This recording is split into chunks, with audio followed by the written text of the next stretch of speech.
Okay, I'm going to do these 3 examples. I want to describe the transformations from the parent function, y equals the absolute value of x.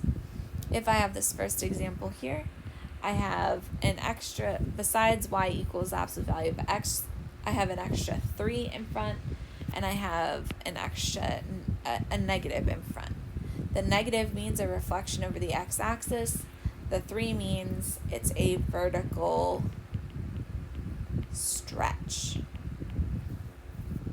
For B, I have y equals 1/4 times x plus 6. I have, looking at this, the extra things that I have are the 1/4 in front, which means it's a vertical shrink since it's a fraction in front. And then I have this plus 6, and I know when I see plus inside, it means left, so I'm going to the left 6.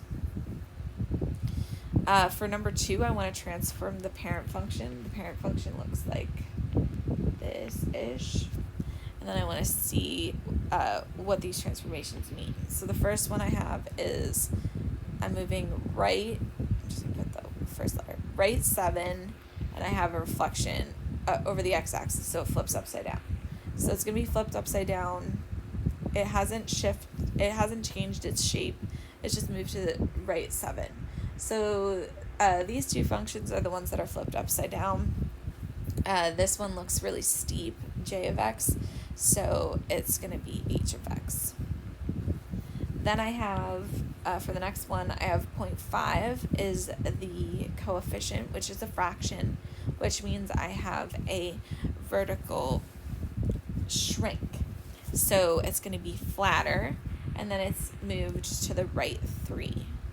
So I know that if it's flatter and it's moved to the right 3, that should be this one right here. Still upwards. And that is g of x.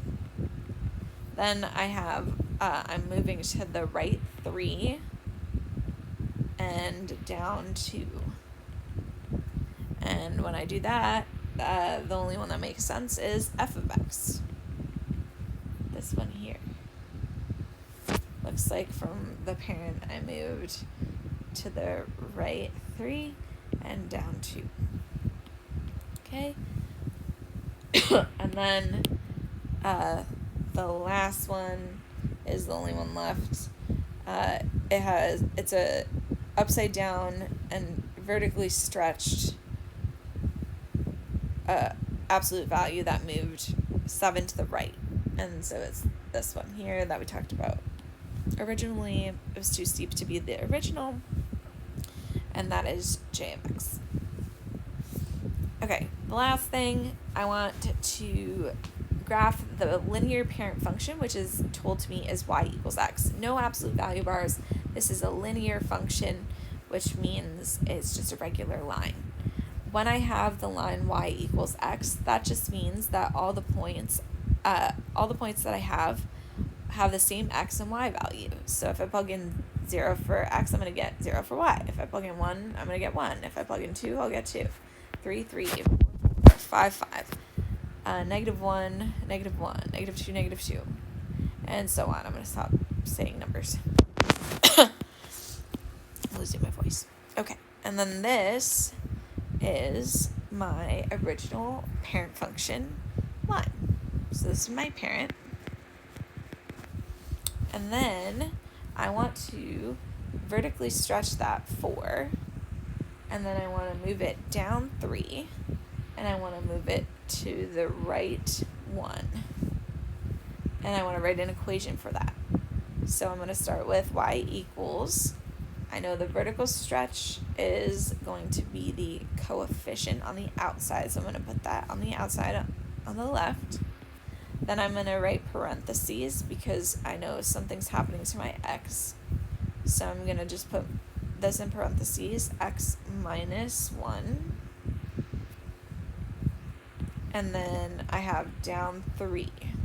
So I'm going to subtract 3 on the outside. So that's my equation. And then looking at that equation, if I were to FOIL everything, I could see that the slope is 4. So I know the slope is 4. I want to graph the transformed line, but before I do that, I want to answer E. I want to know, where did the y-intercept of the parent function move? So this is the parent function. If I move 3 down and 1 to the right, I'm going to end up at 3 down and 1 to the right at this point right here. And this point is 1 comma, oopsie, I haven't done it green. This point is 1 comma negative 3. Then I have a slope of 4. So you might be asking yourself, how do I apply a vertical stretch to a line? So if I vertically stretched that thing, it's not as easy to think about as it is with a V shape. Well, I saw that everywhere I saw that vertical stretch, it was the slope. If I look up here, the slope of my parent function was 1 because there was a 1 in front. If I look back to my warm-up, if I look at these, I notice that if this was the number in front, I was going up 3 to the right 1. That was my slope.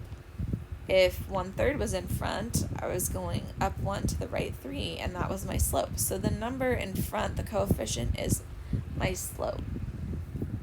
And so if I wanted to apply the vertical stretch of 4, it's really my slope. I'm going to go from this point up 4 to the right 1. Up 4 to the right 1. And I went up 3. Oops. Up 1, 2, 3, 4 to the right 1. And then I'm going to connect these in a line. And here we go. And that is my new graph.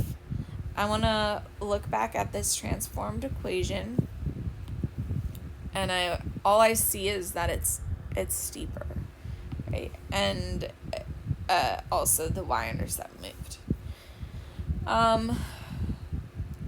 Looking back at this, if I were to rewrite this, y equals 4 times x minus 1 minus 3, and add 3 on both sides, what I should notice is that this is the same as something I've seen before.